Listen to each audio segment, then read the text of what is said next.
All right, everybody. Welcome to an early show. Of course, as the title states, an early look at UFC 300. I will be traveling next week, and therefore, we are bringing this show to you guys a little early. And we've got a little bit of special variety as well for anyone who's listened in the past. They will know traditionally we have five picks on the main, on the card, main or prelims, and we weigh them in order. But for UFC 300, since the UFC is putting on a special event with technically three, two championship belts and then the BMF belt on the line, they're doing a special event. We've got some incredible fights even on the prelims with former champs on the prelims. It's just insane. So Jose and I have a pick for you guys in every fight of the main event and also two picks on prelim fights each. So therefore, that's up to 9 fights worth of pick action from Moneyline MMA, unless Jose and I have picked the same prelims. Just as a note, we did not discuss also these picks ahead of time, and therefore we are both currently in the dark on who each other is picking and what their weights are. We're going to go on the fly and just, if we agree, we agree. If we don't, we don't. And we're going to have our reasons for who we picked regardless. And man, anyone who's been following the UFC knows this UFC 300 card is just bonkers. Going on, of course, in Las Vegas, Nevada, Saturday, April 13th. As I mentioned, it is not, of course, happening this Saturday or tomorrow. It's happening a week from tomorrow. And it's going to be at your usual 9 p.m. start time. So that being said, we have nothing to recap because our picks, if you want to know Jose and I's picks for tomorrow's fights, make sure to tune in. We've already gone live and given our picks for tomorrow's fights. So go check our channel and give it a nice view because we gave our 5 weights for the card already happening tomorrow. Moving forward with UFC 300, we're going to go from the top down this afternoon. And I know we're both excited for this one. Alex Pereira versus Jamal Hill. The heavyweight matchup is where we will begin. And we're just pretty much going to give our weights here as we go. Instead of as we usually go from 5 weight to 1 weight, we're just going to go from top to bottom and give our weight as we go. And I will open us up with the light heavyweight belt that will headline this event. I got a 2 weight. Putting 2 weight on Alex Pereira here. I like Jamal Hill. I'm a big fan. But look, Alex Pereira's been more active.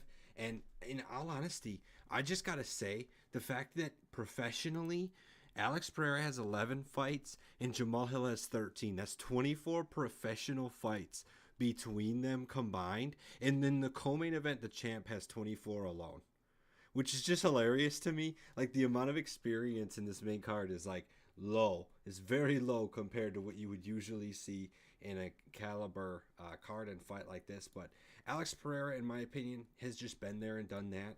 Even though he hasn't had as many pro fights, he's been there and done that with some of the best already. Of course, Sean Strickland, Israel Adesanya, Jan Blachowicz. I don't know. I'm not even sure Jamal Hill beats Jan Blachowicz.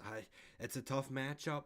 And I think, to be honest, he's going to find himself fighting Jan Blachowicz soon because he's going to lose this next fight on next Saturday, and he's going to be looking to get back in title contention status. So, to me, poets on. Alex Pereira brings the power to this. Not saying Jamal Hill doesn't, but before I let Jose speak on his to give us his weight, I got to say it's my 2 weight because I really truly feel like this is like close to one of those classic heavyweight fights where either guy could win.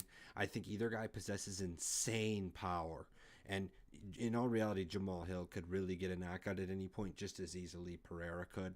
So as confident as I am in Pereira being overall more like he'd win like 6 or 7 times out of 10 if they fought 10 times, I just feel like there's always that puncher's chance from Hill. So that's why it's my 2 weight. What do you got for us, Jose? Let's hear it. Yeah, so I had a similar thought process to you in this one. I have Alex Pereira, and he is my 1 weight. And reason being is that he's already done the unthinkable. So yes, he doesn't have as many MMA fights, but he's not too far behind Jamal Hill. And not to mention, he does have an extensive kickboxing record. And He made a big splash in the UFC. And he's already being, like you already mentioned, really big names. He's already been many former champs like Yuri, Jan, Israel, Sean Strickland, like you name it. And then Bruno Silva just came. Well, I'm never mind. I had him, but he lost. Never mind. So I'm just gonna jump off that because the eye poke thing. But that being said, he's come in and beaten all these big names and in just a short period of time. And I think he still has a lot to keep a lot in him. And I think that Jamal Hill is not like the same level of competition that he's gone against the other guys. Not to discredit Jamal Hill, but Jamal Hill's still good. But like in terms of the names Jamal Hill's being versus who Alex Pereira's being, without a doubt, Alex Pereira's being better named than Jamal Hill. The best name that Jamal Hill I think has beaten is Glover Teixeira. There's Thiago Santos. He just lost to Yoel Romero not long ago, so that is not as impressive. And Johnny Walker is coming off a knockout loss to Magomed Ankalaev, and the names he's being too, like Johnny Walker, he's being some names maybe he should have definitely, like Anthony Smith, Paul Craig, and Ian Kudalaba. So like those wins that Jamal Hill has over those guys, in Glover Teixeira, that's an old Glover Teixeira we're talking about. But I don't want to discredit because Glover Teixeira was the champ recent, but just the names that Alex Pereira is being and who he's being, during the year during this, he beat a young year, he beat Jan, just post like champ Jan, but he's still in title contention. Just fought for the championship against Magomed, over a year ago now, but still was a champ not long ago. And Izzy as well, back and forth with Izzy, and Sean Strickland really became a champ after he lost to Alex Pereira. So I think the dudes, and then these guys are, a lot of them are like not as old as some of the dudes that Jamal Hill has been, or just not as impressive, I should say, as them. So that being said, I just think the people that I think Alex Pereira is just overall the better fighter in this matchup.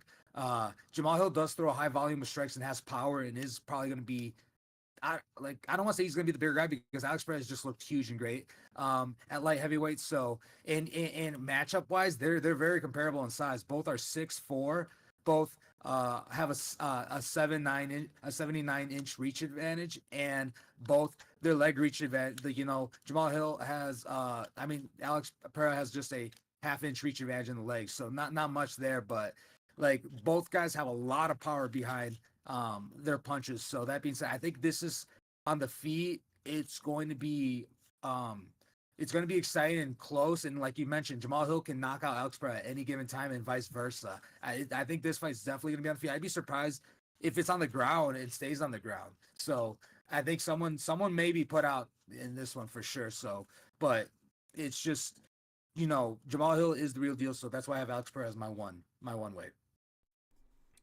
Sounds good, man. So yeah, just to reiterate to anyone who may have joined late, Jose and I did not disclose our picks ahead of time, and we both have Alex Pereira here with lower weights, and I think for pretty similar reasons. But we both agree Alex Pereira is the better fighter here. I think he's training really well overall too. Training with Glover Teixeira, I just love that. And yeah, not to discredit Jamal Hill, but I agree he doesn't have anywhere near as impressive of a pedigree as Pereira, and they possess a similar power. I think Pereira is going to be able to utilize his kickboxing acumen a little bit more. So, yeah, man, confident here. Alex Pereira will be the main event pick. And just as a note, too, Pereira is the minus 150 favorite. Jamal Hill's the plus 118 dog. Still a little bit over a week out from the bout. And also, I just took a look here on FanDuel. The over-under right now, because I was going to make a prop bet on this one and say under on rounds, because I really don't think, especially because it's a 5-round fight and all that, I was assuming it wasn't going to really go the distance, right? The bet right now on rounds is over under 1.5. That's crazy. But you'd get plus 160 at betting under. So at least you get plus money betting under 1.5, but that's risky. I don't think I would do that. I would, and also looking at the prop bet, will the fight go the distance? The no is minus 430, which means you have to bet $430 to win 100 on fight not going the distance. So You're not seeing the greatest returns there, but I think it is for a good reason. I don't think the fight goes the distance, but I also don't think it ends within the first round and a half. I think there's going to be some level of respect between these dudes, and especially with Jamal Hill having some time off, he's not just going to want to jump in the cage and like just start swinging, right, and risk his belt chance. So I would actually, if anything, I would actually recommend betting over 1.5 in that scenario because you can get it at minus 160, and that's a lot better than betting minus 430 and crossing your fingers. I feel like there's a really high chance that it goes over 1.5, but still under 5. So those are pretty much my thoughts on an overall pick and a prop for the main event. And yeah, Yeah, since we're going in, go ahead, Jose. I was just gonna say since we're going in order, yeah. you can So do the we're co-main. we're gonna move on. So they yep. And so now to the co-main event, which is for the women's strawweight belt between Zhang Weili and Yang Cheshnan, and and right now Zhang Weili is the betting favorite. She's a heavy favorite at minus 390, while Yan is the betting underdog at plus 280. This one, so we are traditional like like again like our 1 through 5 rankings. This fight was actually a tough one for me to really rank because I even though Weili Zhang is former champion is a heavy favorite in this one. I think Jan still possesses a legit threat, and they're pretty similar in stature and fighting style. So I think this could even be a fight of the night. I think it's going to be a banger. I think they're going to both be hitting each other a lot, and I truly think that Weili Zhang will win. But for me, I just Jan hasn't been as big of names as Weili Zhang has, but but at the same time, Yan, they're both the same age too.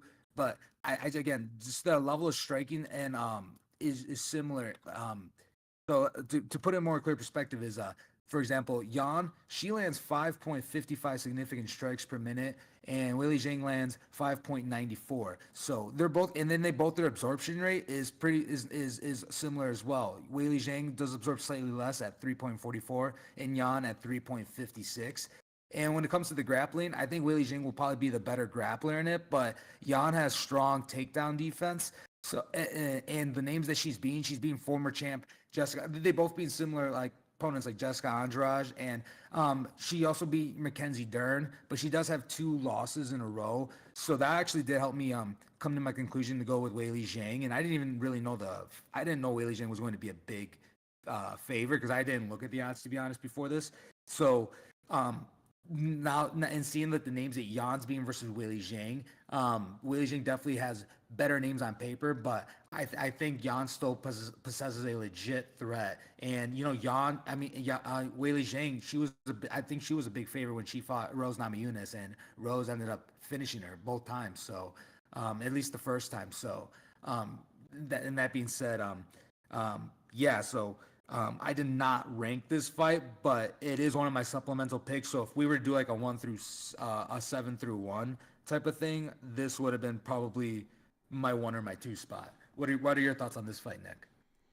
Okay, so you're pretty low confidence on the champ Zhang Weili, if I understand. Okay, yeah, man, I'm in the same boat, but I'm a little bit higher confidence. I got a 3 weight on Weili Zhang, the current champ, and it seemed like as you were kind of going through your handicap, you even talked yourself into realizing like, yeah, the champ is a really good spot here. I respect Jianan and what she brings into the ring, like you said, or I think before the show that it's a China versus China matchup, and all the respect to them. But I think Weili Zhang is just overall the better fighter here. She beat Carla Esparza by submission, who's supposed to be like a wrestling dominant fighter. Zhang Weili is just better all around, in my opinion. Zhao Nan's best method to victory is probably by decision and squeaking it out, just going the distance, and I don't think that's going to happen. I think Weili Zhang figures it out and finishes the fight, or makes it look pretty obvious on the way. So Yeah, three weight. I'm more confident here than the main event. And I've honestly been on a pretty hot streak picking women's main events, and um, this may or may not be the last women's fight we talk about on this card. So, that being said, I got three weight on Zhang Wei Li. Pretty heavy favorite too. Yeah, yeah, definitely a heavy favorite. So that definitely makes me feel better. Still picking her. So if we were to rank this, yeah, she definitely would have been ranked somewhere. For like, but there's just so many big names. It was just tough, you know. But that being said, um, you and I both agree on Willie Zhang. You obviously feel stronger about it than I do, and honestly, it makes a lot of sense too. So, why you have her where you have. So, that being said, would like to talk about the next fight. Yeah, man. Because the next one is potentially the one I'm looking forward to the most. This is what we would call the feature bout of what will be UFC 300 Saturday, April 13th afternoon. And look, this is the first technical belt on the line that day. And wow, is it a banger. Justin freaking Gaethje versus Max Holloway. And of course, Holloway coming back up to the lightweight division after previous failures and just realizing, you know what, maybe I should stop chasing Volkanovski and go my own path. In which case, now he's looking back like, oh, shoot, with Topuria around, maybe I should have stayed. But in any case, Max Holloway really is only one fight from getting a belt shot if he's able to beat Gaethje, because everybody thought, including myself, that Gaethje was going to get the next shot at Islam. But now Islam's talking, fighting other people because Gaethje's doing this, and Islam doesn't want to sit around. So it's interesting, man. But in any case, there's at least a belt on the line here. So to my understanding, this is still, yep, this is a 5-round fight. And to quit beating around the bush here, we're getting up in my weights finally here. This is my 4-weight pick, and I'm putting it on the boy, the highlight, Justin Gaethje. I gotta say, he's impressed me so much. I'm sick and tired of picking against him. I'm 90% sure I picked Fiziev to beat him and lost. I picked Dustin Poirier to beat him and lost. Justin Gaethje only loses to guys that can jump on his back and knock him out, or Dustin Poirier. Did I say just jump on his back and knock him out? I meant to say jump on his back and choke him out, because those are his only 2 losses since 2019 or 2018, excuse me, have been Oliveira and Khabib choking him out. So that's just not going to happen. Max Holloway is a beast, don't get me wrong. I've got a lot of respect for him. And yes, he's going to have, well, typically he would have a lot of stature in the previous featherweight division, but Justin the Highlight Gaethje shares the same height as Mr. Holloway. Justin the Highlight Gaethje is also listed to have a bigger reach. I just think this is almost an unfair matchup for Max Holloway. I respect him for taking the fight, but Gaethje's going to end this one before the 5, and I am so very confident in that. It could easily be a 5-weight on any other card of the year, but you'll see who my 5-weight is and why that's an easier pick come that time. But at this point, man, Justin Gaethje is one of the more confident 4-weights I've ever put down. What do you got, Jose? Yeah, Nick. I agree with you. I have Justin Gaethje. He's actually, you know what? I wish I would make. I don't know. Like, I like him. I guess, yeah, I'm happy where I have him at. He's my 2-weight, and I guess I'm just giving a little more credit to Max Holloway because I really think that we haven't, like, we did see him in not succeed in fighting Dustin Poirier at 155 and in their rematch, and of course, as you mentioned, Poirier just beat Justin Gaethje, but I honestly, Poirier. yeah, Gaethje beat Poirier. My bad. Yeah, yeah. And but I think they're 1-1 actually. So I was thinking a different Correct. fight, but True, yeah, true, yeah. true. And but yeah, most recently, yeah, Gaethje, yeah, he obviously knocked him out, and I think that Max Holloway, he's, you know, like you mentioned, he's bumped up, moved up from Volkanovski, but he's been really close to Volkanovski, and Volkanovski had a really close fight the first time with Islam when he had a full camp. And just the volume of strikes these guys throw is ridiculous. Like, Justin Gaethje is gonna be with someone that's gonna match him in who significant strikes landed per minute. Both land over 7 significant strikes per minute. And I would say Max Holloway, if he plays it smart, and if he plays it smarter, he can win this. I think even by unanimous decision. I don't think he could knock or finish Justin Gaethje, but I think he can be smart enough because he has such a high fight IQ that I think he could just outmaneuver and just avoid getting leg kicked a lot and avoid just the big shots from Justin Gaethje and just rack up just a high volume of punches himself. Because when it comes uh like they're both around the same height too. Both are 5'11", and not much of a reach advantage for either or. Justin Gaethje has a slight 1 inch reach advantage, but the Max Holloway, he throws such a high level of volume of punches and he doesn't absorb as much. Whereas as in Justin Gaethje, he actually absorbs more punches than when he throws. So he lands 7.35 significant strikes per minute, but he also absorbs 7.5 significant strikes per minute. So I think that's the only thing I think that is against Justin Gaethje that could be his downfall if he loses would be Max Holloway out just beating him overall with a higher volume of punches and winning unanimously like that. But Justin Gaethje, he is so savage and good. I do think that he has looked better and sharpened up, and as you mentioned, he's proven it against fighters like Rafael Fiziev. He's a great striker himself, and he was able to beat him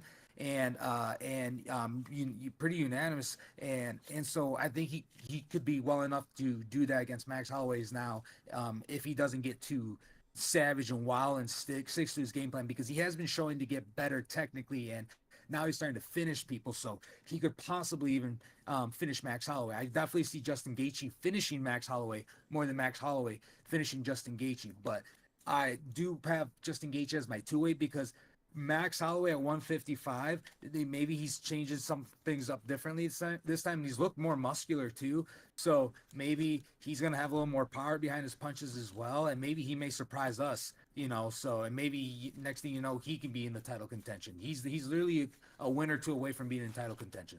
So, if he wins this, that is, in this weight class. So, but that being said, I do think Justin Gaethje will win this, and I think he's the one to knock out Max Holloway more likely. But again, I'm sorry to reiterate, but if Max Holloway just has such a high level of IQ, and he definitely takes he absorbs less hits than what he's throwing out. Whereas in Justin Gaethje is the opposite, but both are throwing a high volume of punches. But that being said, yep, I agree with you. I have Justin Gaethje, but he is my two-weight.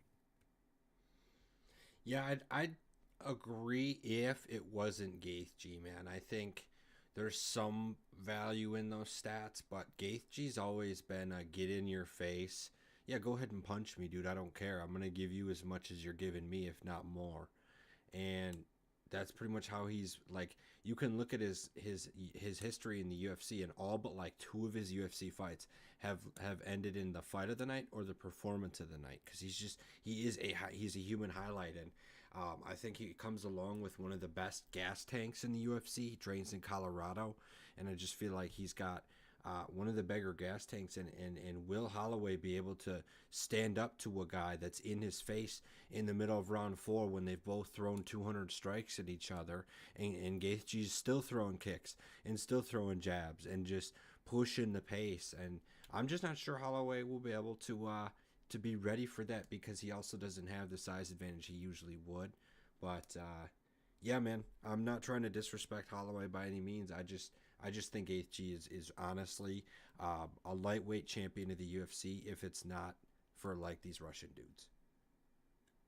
No, yeah, I agree. I agree. Gaethje is, back when he fought Khabib, I thought he was the most legit threat to stop Khabib back then. Mm-hmm. But and that being said, I think this fight is safe to say will not go to the ground. Both guys just are. Yeah. I don't think either guy is going to try to shoot for. Even though Gaethje has a background in wrestling, I don't think he's going to try to take Holloway down at all, and vice versa. So Yeah. I think it's to be on the feet. And I like Gaethje on the feet too. I think you're right. He's going to eat some, and then he's going to throw some hard ones back, and possibly that's where I think he can possibly put out Max Holloway. So that being said, yeah, I'm excited about this. And then Max Holloway wins, we'll get a new BMF. They're talking about I think having Mark Coleman come in the ring Oh, that'd and be give the cool. belt to whoever wins. I'm pretty sure. I don't know if Dana's gonna let that happen, because in particular he can be about um, having letting people in the ring. Like, it's even hard to convince him sometimes to have like fighters that are gonna be next in the belt line to come in the ring, like when Izzy came Oh into yeah. the ring against Duplessis and stuff. So Dude, they used to do that back in the day. Actually, yeah, they actually used to do that. They used to actually have them come in. They were like, they would like get in each other's face. But then I think they actually started fighting and yeah, pushing each other and exactly, shit. dude. Well, because yeah, it's all that testosterone, so it's The kind of Diaz brothers, like, so. But that'd be cool for Mark Coleman and to see his story and stuff. So yeah, there'll probably be a lot of emotions out there for this fight, and I'm excited. I think it has a good chance of ending early, but at the same time, neither of these guys are easy to put out. I could easily see it going at least into the championship rounds. So yeah. yeah, we agree on the pick, and so far it's closer to the higher weights as well because Jose had a 2-weight, I have a 4-weight, which is 6 combined. So far that's the most confident pick we have of the afternoon, but neither Jose or I have gotten to our best bets yet. That being said, we'll go to the second fight on this. The second fight going from the opener. Of course, this is the fourth fight going top down. Yeah, and that is the lightweight bout between Charles Oliveira and Armin Sarukian. Right now, Charles Oliveira, he's the betting underdog at plus 176, while Armin Sarukian is the betting favorite at minus 230. Seeing that Armin is the favorite makes me feel better because I actually have Armin and he's my 3-weight. He's my 3-weight for this matchup. And to be simple, I think I think he is probably the future of this division. He's only 27 years old. He has a 21-3 record, and he's already been and been with some big names. Like he's beaten Beneil Dariush in 1 round. And back in the day, he did fight Islam in 2019, and he went as far to go to unanimous decision with them. Whereas Charles Oliveira was submitted in the second round by Islam, and Charles has like the most submissions in this weight class. So it's but you can also say that Islam's just a lot better than he was when he fought Armin. But I think Armin is also a lot better. And I think just his progression has shown, and his volume and his volume of punches in his wrestling is impressive. He lands more significant strikes per minute than Charles Oliveira. He lands 3.85 significant strikes per minute, while Charles Oliveira lands 3.54. And when it comes to absorbing them, he actually has a low absorption rate. He has a 1.91 absorption rate, while Charles Oliveira has a 3.19. So Charles is a little closer. He takes some hits back as well, but that's because he's a strong grappler, and he's probably at some point just, even though he does have knockout power, I think it's a safe bet that maybe he's going to try to take your back and try to go for a rear naked choke, which if Armin slips up, that is very possible.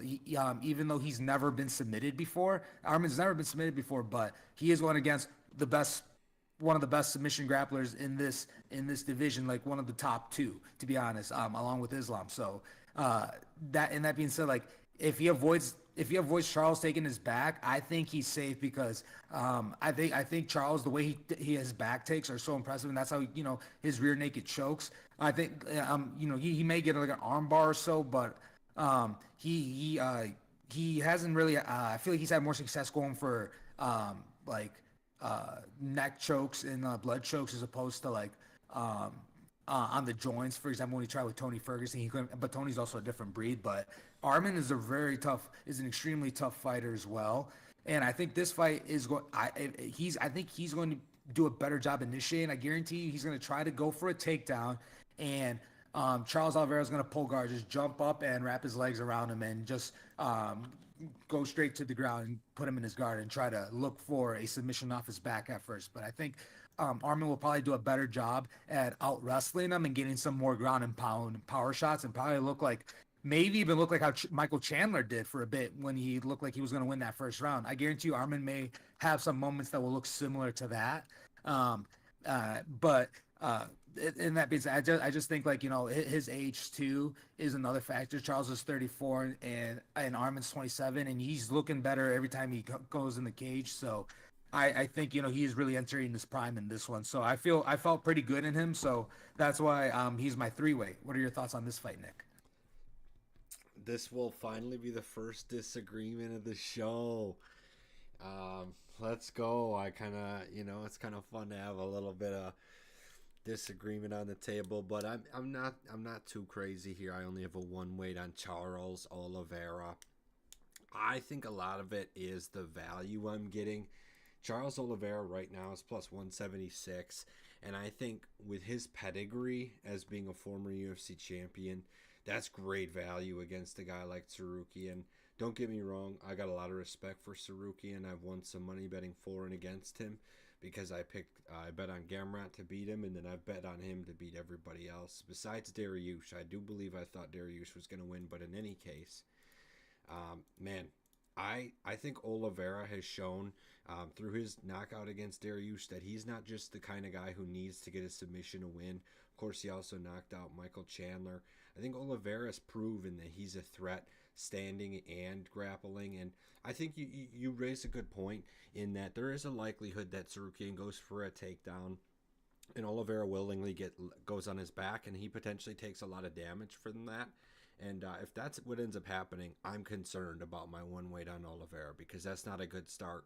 And taking that much damage early in a fight is going to lead to some bad outcomes. But I'm confident, at least right now, that Oliveira is actually going to be, hopefully, the better striker is what I'm leaning on here. I can't say for sure. I think it's going to be an interesting matchup. Of course, if you go statistically, you can see that Tsarukyan lands and absorbs less. Lands more and absorbs less than Oliveira, but I don't think it's all here truly about statistics only as well, as Oliveira is by far the biggest competition Tsarukyan has seen. Of course, Beneil Dariush is a great competitor as well, but both of these dudes finished Beneil Dariush in the first round. So it's not like either of them had a problem with him. And I still believe that Charles Oliveira is the biggest test Tsarukyan's had. He's not just going to want to, in my opinion, he shouldn't just step in the cage and rush for anything. And he actually won't have any size as well. He's going to be 3 inches shorter, and he has a 2 inch less of a reach than Oliveira. So I'm looking for Oliveira to actually push the pace with some kicks, some punches, and say, "Go ahead, buddy, try and take me down." And I do believe, like you said, he'll allow guard. But by the time that happens, I'm hoping it's not early first round. I'm hoping it's like late first round, or maybe in the second round or something, and it gives Oliveira some time to get some points because no matter what's happening, being on your back looks bad, and unless you're getting that submission, he's gonna lose points for the round. So, one way for me here on Oliveira, mainly based on value because he's the dog and because he's, in my opinion, got the better pedigree. He's beaten better fighters. Not many lightweights could beat Dustin Poirier or Justin Gaethje. He's beaten them both. Only gotten beat by the King, the current champ, really since what, 2017. I just don't see. Final note too that I wanted to mention: Oliveira took a little extra time off from injury, so I think even though it's not like it's been years since he fought last June, so it's been about 10 months since he's fought, and I think that we're gonna get a really healthy, happy, like clear-minded version of Charles Oliveira. And not that Tsarukyan won't be healthy or anything, but he did fight recently in December. I mean, 4 months. He's young, so it probably doesn't matter much. But I just wanted to make that note that I think even though Oliveira might be in his mid to low 30s, I think he's still absolutely in his prime, and he's coming off of a good amount of rest. I think we're going to see a good version of him. Yeah, man, I want to add that too, and in Charles' favor too. He does. To what you said. He he is a legit threat. Like with that most recent fight with Arman Tsarukyan that against Beneil Dariush, that was like in the first round. He really took no damage really in that fight. So and then the fight before that was in June. So he kind of almost took almost a rest too. You could say he hasn't really had a legit fight since June as well. So they both kind of like he went through a fight camp and just finished Beneil Dariush just like that. But he took like no damage at all. Like almost he did like he didn't even go into a fight. So I think, but the thing about Charles is he is the slightly bigger guy. He's also well rested, like you mentioned, and he's 3 inches taller. He's 3 inches taller than Arman, and he has a 2.5 inch reach advantage over Arman Tsarukyan as well. So, like I said, he doesn't throw as high of a volume of punches as Arman, but he does have power himself. So that could possibly play a role, and also probably look similar to Michael Chandler as well, and eventually use his reach and power and possibly maybe knock out Arman. He has, hasn't been knocked out / TKO'd since 2015, his second fight ever, and that was also in the first round. So, but I would say would never say never. So Arman, he is my 3-weight. That he falls in the middle for me. Okay, man. Excuse me. Sounds good. So that'll be the first disagreement. He's your 3-weight. Armin is, and I got a 1-weight on Oliveira, and I flip flop back between Pereira and Oliveira for my 2 and 1-weight. In the end, I do believe I'm a little more confident in Pereira because his opponents hasn't fought as much. And Sarukian really is a fucking stud. I have nothing against him, but look, I think Oliveira's going to get it done. He's the better fighter there. Give Sarukian 3 or 4 years, and then I'll pick him. So that being said, let's move on to the opening fight of main card UFC 300. This is the 5th fight Jose and I will be discussing, and on top of that, we'll have 2 more after that as a special show for UFC 300.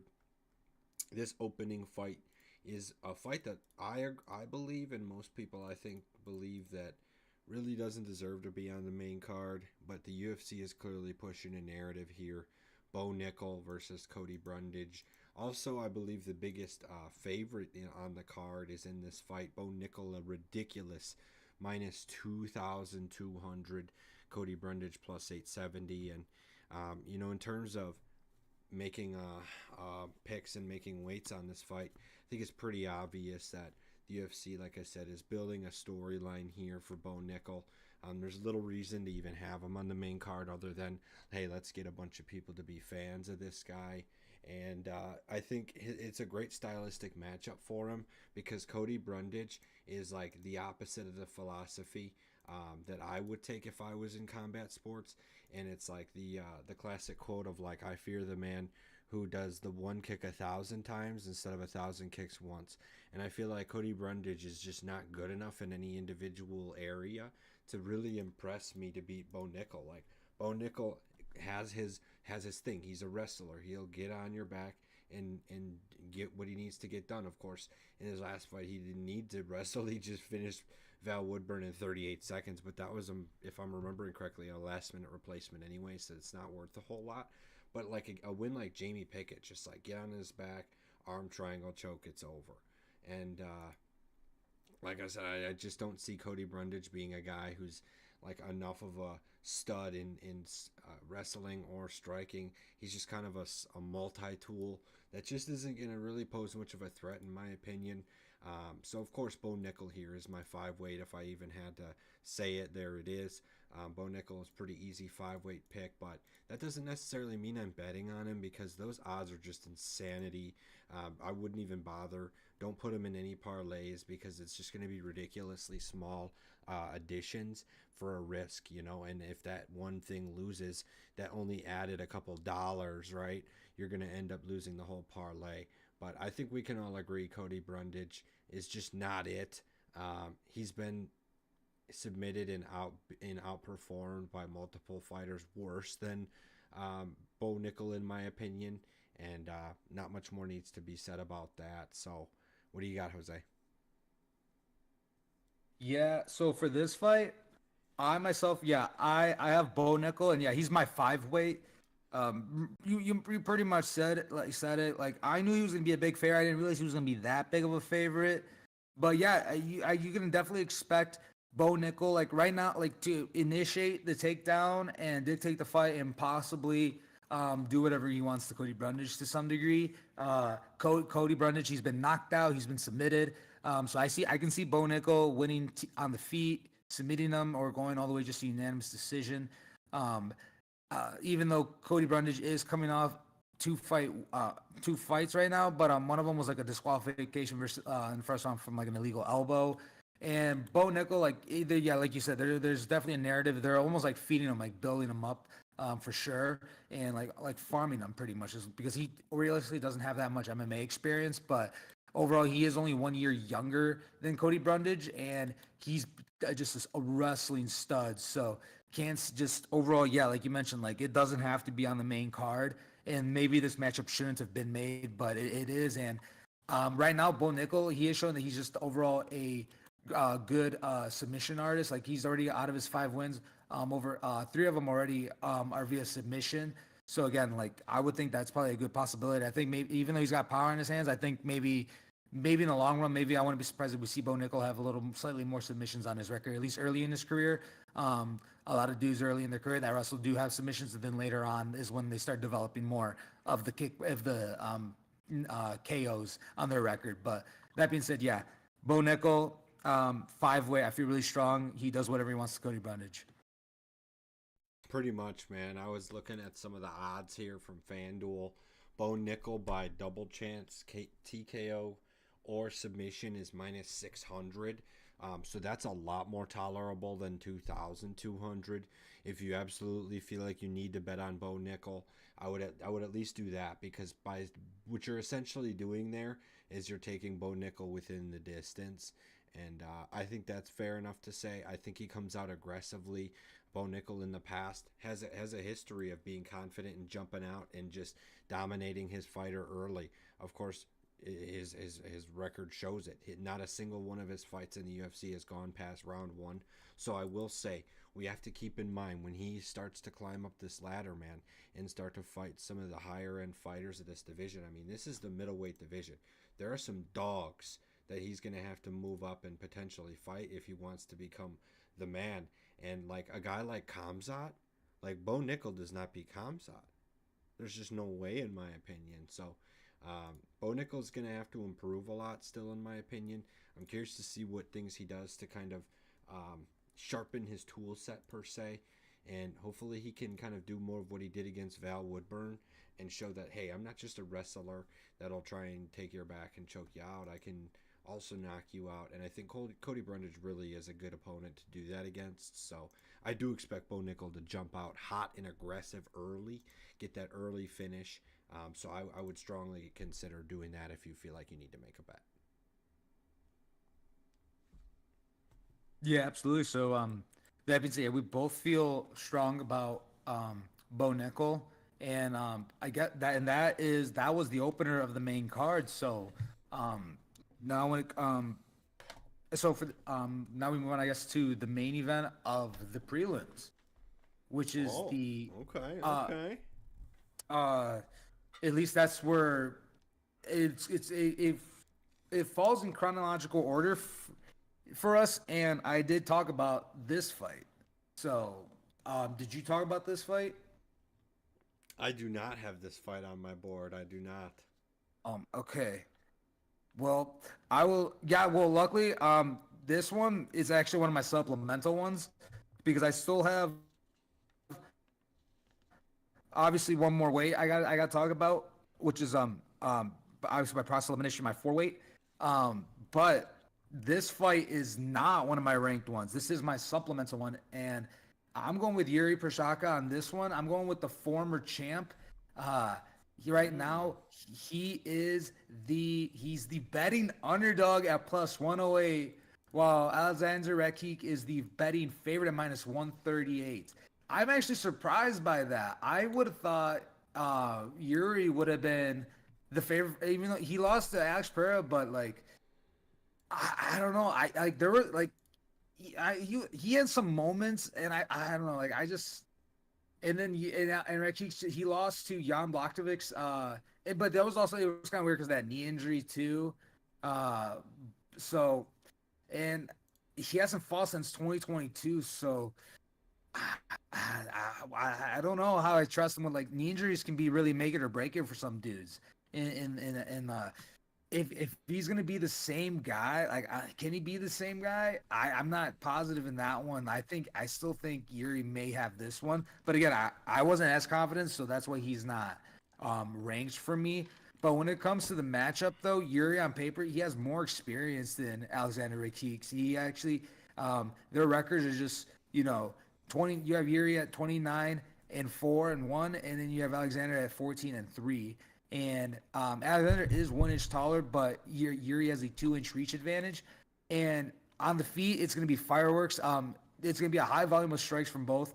Yuri, he lands 5.31 significant strikes per minute, while Alexander Rakic, he lands 4.01. But Yuri, he gets very creative with his striking, and with it, sometimes it doesn't go in his favor, and he gets hit too. So. Then that's this thing too. He has a 5.17 absorption rate. So, and that's why he's not ranked for me because Alexander could definitely just clip him up and possibly put him out. Out of Alexander's 14 wins, 9 of them come via KO/TKO. So if Yuri, it can look similar to how it did against Alex Pereira, and he will have his moments and he'll land some significant strikes. But when he's being creative, sometimes like him not being technical has looked like it's cost him. And that's something I've noticed in some of his earlier fights too. Even when he fought like as early as like Volkan Ozdemir and Dominic Reyes, they both clipped them up sometimes and looked good. And it did show that even though he does have some wild striking and finishes people, he is getting clipped. And when he gets clipped, he sometimes does get clipped pretty hard. And even we're like, oh, like he looks like he may be out. So in this one, if I think if Yuri, I think he can win it because he's got that dog in him. Literally, like that's really what I think of it. But he does take a lot of damage as well. So and just not seeing Alex Rakic, that's why I'm not as confident in him either. He's coming off an injury. He hasn't fought since 2022, and I think he's definitely gonna try to make a big statement and he can possibly finish Yuri as well. So I'm like not as confident to rank it, but I'm siding with the underdog on this one. Yeah, man. Like I mentioned earlier, I don't have a pick officially as one of my prelims, but I'm definitely going to at least give an opinion because I love fighting. I love the UFC, and I love both of these fighters. I think this is a ridiculously good matchup by the UFC.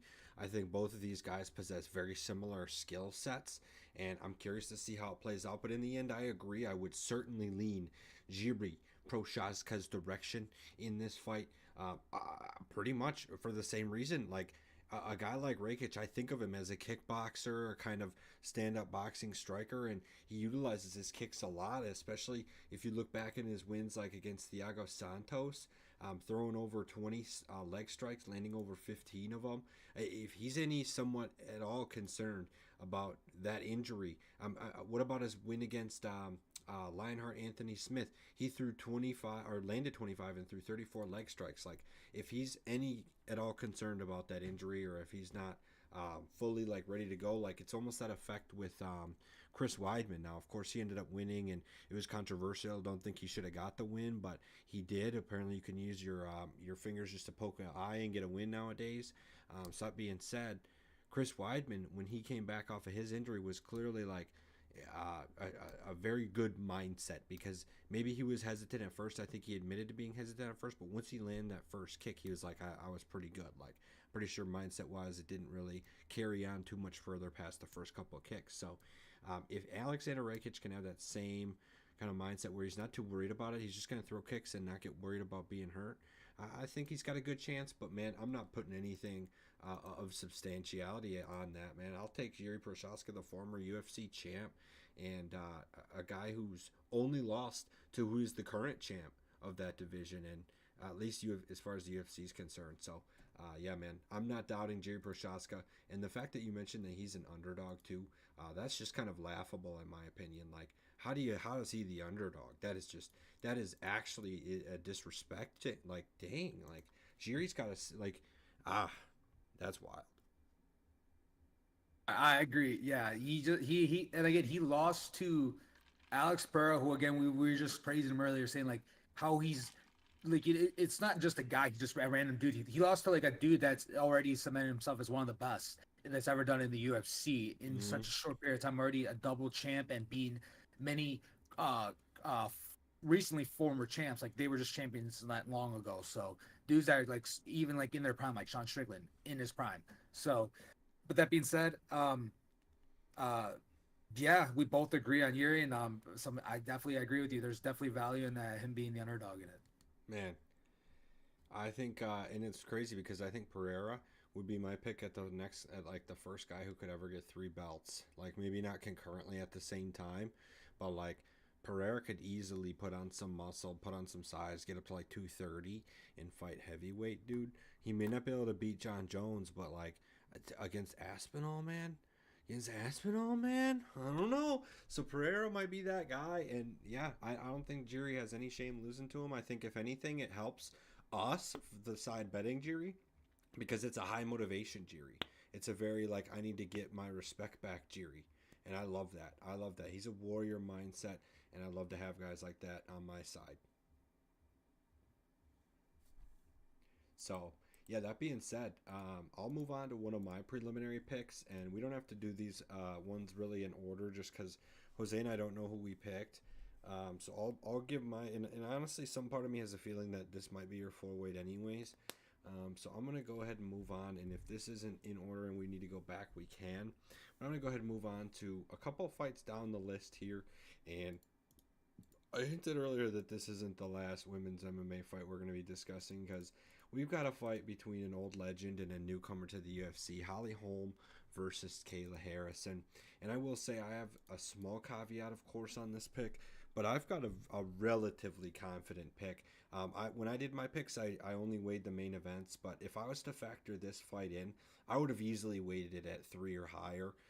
Kayla Harrison, for sure, is going to come in here and finish, or at the very least handle easily Holly Holm.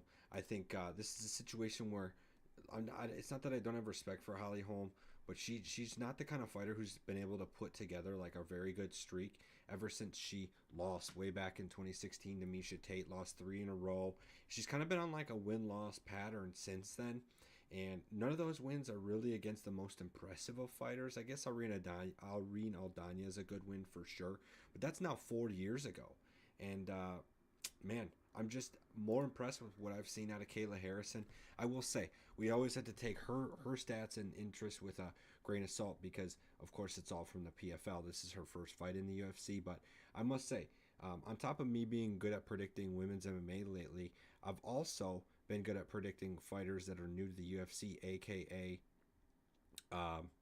what's his nuts in the last fight who fought Kevin Holland. What's his name? MVP. MVP. Yeah, I picked MVP to beat Holland. A lot of people didn't think that was going to happen, and it sure did. So MVP looked good too. I think MVP actually looked really good, and I think the one caveat that I mentioned at the beginning of my handicap is, of course, Kayla Harrison making weight. That's one thing she's always fought at a heavier division and a heavier weight class. So assuming she looks good on the scale, doesn't have any issues, right? This is over a week out from that fight, so it's hard to really say how she's going to look then. So just know that I'm really confident in Kayla Harrison here, assuming she looks good on the scale, doesn't have issues, isn't like the last one up there and looks like a skeleton of herself. If that's what we see, then of course I'm not as confident. But in any other case, Kayla Harrison should come in and clean up Holly Holm and potentially make her think about retiring. I mean, Holly Holm is 42, man. Holly Holm should not be around that much longer. Even like I don't know what she's thinking. Even if she wins this fight, what's next, kind of thing. I really think this is Kayla Harrison's time. She's in her prime, low 30s. Yeah, this is an easy one for me, Kayla Harrison. You, Nick, you would be surprised. I did not rank or think of this fight that much. Reason is that Holly, like I do kind of worry about Holly Holm's age. This was just one of those fights where like I didn't even think about like I don't want to rank it. It was tough for me to choose because Holly Holm can be she's shown to be really good technically, but you mentioned she's not being definitely like the best names um and that being said, like her age for me is just probably the biggest factor. Come out, Kayla Harrison, she, as you mentioned, she's younger and she's fought in the PFL, and I just don't know if the level of competition even for the PFL women's versus Holly like versus the UFC's female fighters. Like for example, Kayla Harrison's last win is over Aspen Ladd, who didn't cut it in the UFC. So and while Holly Holm is a former champion, she's fought for the championship numerous times, but she's a female fighter that's been fighting top level females for most of her career in the UFC, and like the next challengers. And as you mentioned, the last big name she's really being was Irene Aldana. She did get a win a year ago against Yana Santos though, and she won unanimously. And then her last fight was just the no contest that was was just a no contest. So she's still and Yana Santos. I'm not sure what her age is. I'm checking right now actually. but she's 34 years old. She's only 1 year older than Kayla Harrison as well. But Yana Santos, she's not like she's not really like crazy good either. She's 14-8. But reason is Holly Holm. She hasn't really shown too much of decline, at least in my eyes. She's still there, technically sound. I'm just more worried about, I guess, her age now, and I honestly think this fight is just a tough one for me to really think of, just because I want to see how Kayla Harrison really is against UFC caliber fighters first, because like right now too, like PFL, like they were still like I think like third. I would have ranked like UF in the US alone. It would have been UFC, Bellator, then PFL. But then if it's global, I would be like UFC and one championship are pretty close, and then I'd probably say Bellator and then PFL. So we just saw Bellator versus PFL. Like we saw a good amount of Bellator dudes sweep the PFL guys. And I'm not saying like not discrediting the PFL fighters that Kayla Harrison's fought. I just don't really know a lot of these females that she's fought. So it's just some ignorance on my end too then. Yeah, and that's definitely a good point, and it would make me reconsider. But I just think since Holly Holmes kind of like if it was 2018, it'd be like, dude, yeah, are you kidding me? Holly Holmes gonna make this girl want to run back to the PFL real quick. But yeah, I just haven't seen enough out of Holly Holm. Like, yeah, she beat Yana Santos, and I'm not saying she looked bad in that fight, but it was more or less a wrestling game plan. She got almost 10 minutes of control time in that fight and landed a lot of strikes in the process, but I just don't think she's going to be able to do any of that to Kayla Harrison. Kayla Harrison should end up being the bigger girl, assuming all the weight things go as planned. Of course, the height and weight is very similar on the page of the weight class, but I just think Kayla Harrison's a little naturally bigger, so she'll get a little more natural size. I don't think she's going to just get handled by Holly Holm by any means. So we'll see, but I at this time am going to be betting against Holly Holm than for Kayla Harrison here. No, I totally hear you, man. Totally, totally, yeah. Yeah, this one, even then, after talking about it, it's just a tough one because, yeah, like you mentioned, I could definitely also see Kayla Harrison coming in and sweeping, Holly off her feet and engaging in all the grappling and just dominate her. So it's a really tough one for me to talk about, like in terms of like rank and stuff. But that being said, I do have one more rank like left, and that's my four weight. And this fight was actually was in it just happened to fall in chronological order as well. But it's the featherweight bout between Kelvin Cater and Aljamain Sterling. And right now, Kelvin Cater, he is the betting underdog at plus 118, while Aljamain Sterling is the betting favorite at minus 150. Yeah, I got Sterling in this one. Reason being is like even though he just is coming like off that loss to Sean O'Malley, I still I really think to some degree he probably underestimated Sean O'Malley and just didn't take him as serious. And it is what it is. But Kelvin Cater, on the other hand, is coming off two losses, and one again is like is that knee injury, but still, he's just not like looked as good in his four fights. There was only one fight he actually looked really good, and it was just that Giga Chikowski fight. But other than that, he took a lot of damage like from Max Holloway as well, and I think that just showed like his flaws too, like where he's got good boxing, but his defensive boxing isn't the best too, though, because he is kind of got like that. He knows he has knockout power, and as he's shown it, out of his 23 wins, he has 11 KOs, and he is actually the yeah, he's the underdog now. Sorry, I saw a thing right now, and he was on the UFC. They had him as like a slight favorite, but that's off for sure. So that just threw me off.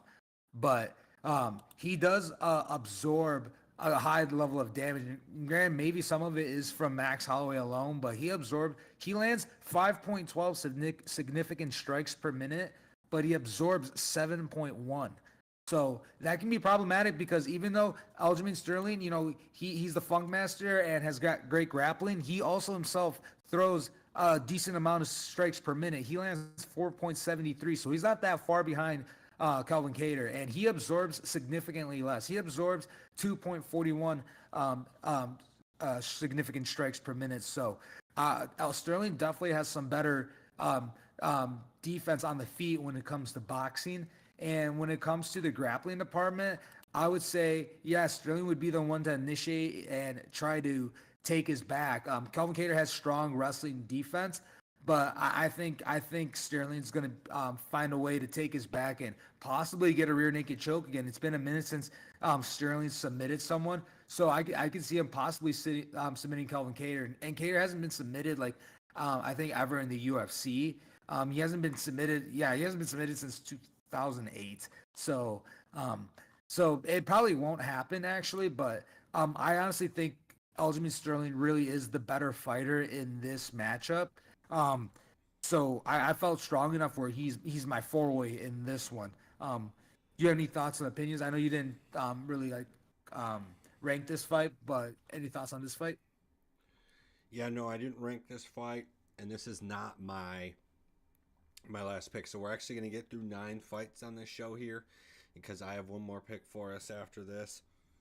But as far as my thoughts, I won't say too much, but I would actually lean to disagree if I was to make a pick. I would take Calvin Cater. I think value is part of it.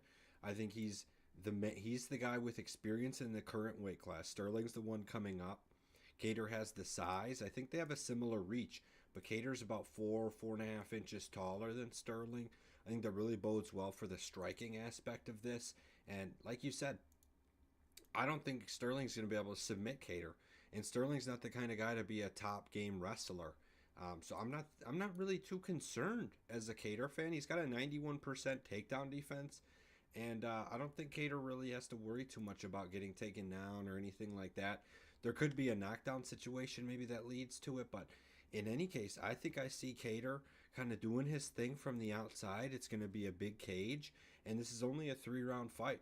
I think Cater by decision, to be honest. Okay, no, I see. I don't know. I feel like Sterling doesn't have like he's got wrestling for sure, and I think he's not gonna shoot like a double leg traditionally, but he's more of a single leg guy, and he's just gonna grab him, and I think almost like just drag him down and try to take his back. Um, I have to see probably similar to how we did it with Corey Sandhagen, but yeah, I don't know. I do see at least Sterling at least landing at least a takedown on Cater for sure.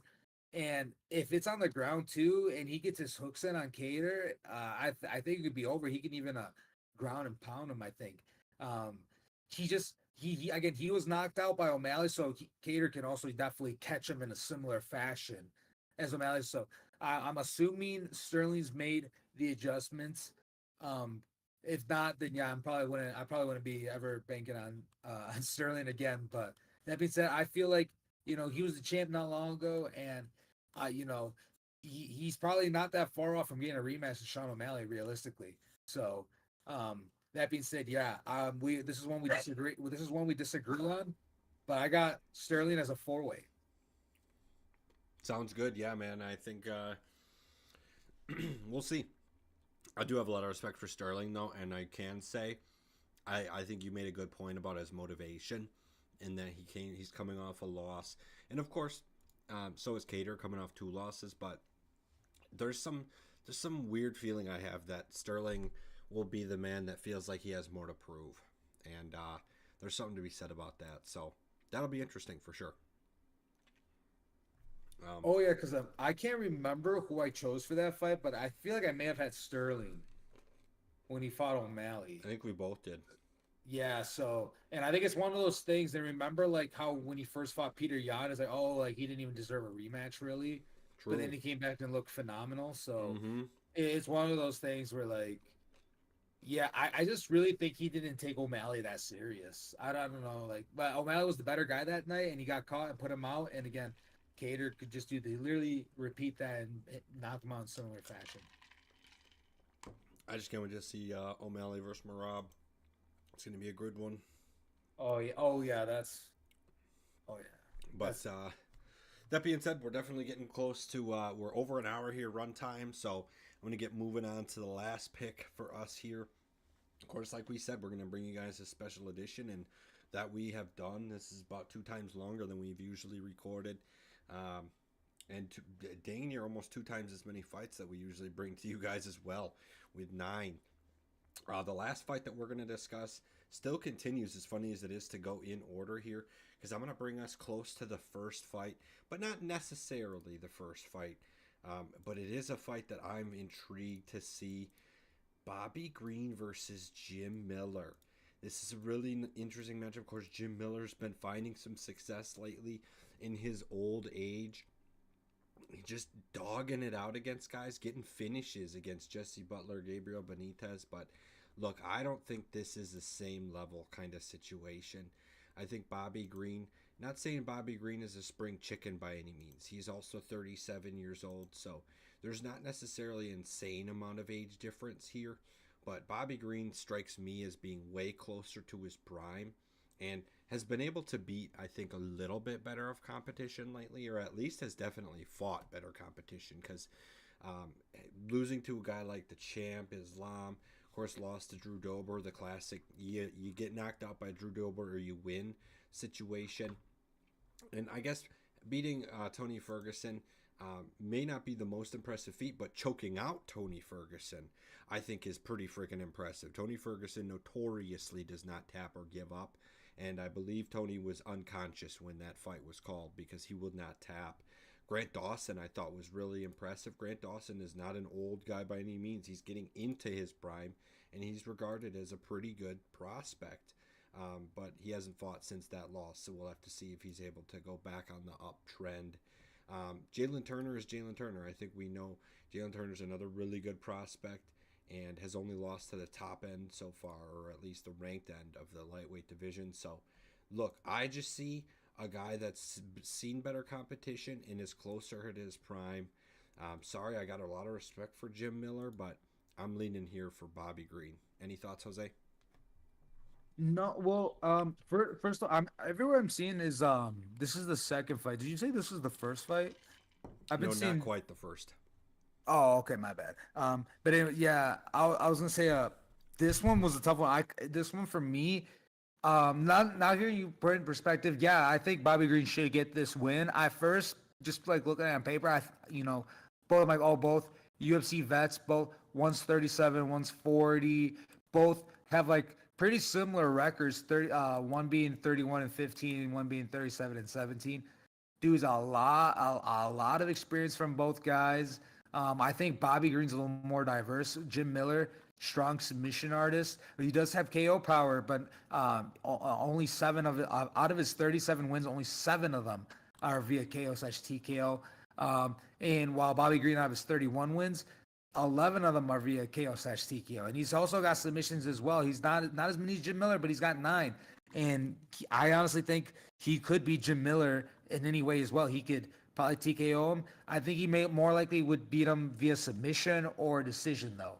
And this is how I would feel this one would really go. Because yeah, everything else they're virtually identical. Uh, Bobby Green is just only 2 inches taller, but the reach advantage is the same, and Bobby Green definitely throws a higher volume of punches. So yeah, um, yeah, I can't say enough about that now. Like, yeah, I think Bobby Green. Yeah, even looking more into it, yeah, he's definitely the better fighter. Yeah, man, and we'll see. We'll see. I got, like I said, respect for Jim Miller, but he's just, in my opinion, not really beaten anyone as good as Bobby Green. I mean, of course, Cowboy Cerrone is a beast, but it was at the end of his career. Everybody else, eh. So, I like to see Bobby Green get the finish here. Um, on top of the fact that Jim Miller likes to submit and go to his grappling a lot. And I don't think he's going to be able to finish Bobby Green on the ground. It hasn't happened. Bobby Green rarely, if ever, gets finished on the ground. Let's see. Yeah, he hasn't been submitted in the UFC since his opening fight in 2009. So, yeah, man, Bobby Green, let's get it. But yeah, wow, that does it, man. 9 fights, UFC 300, brought to you guys early. We are busy next week, got some traveling to do, and wanted to get the fight picks out to you guys earlier rather than later.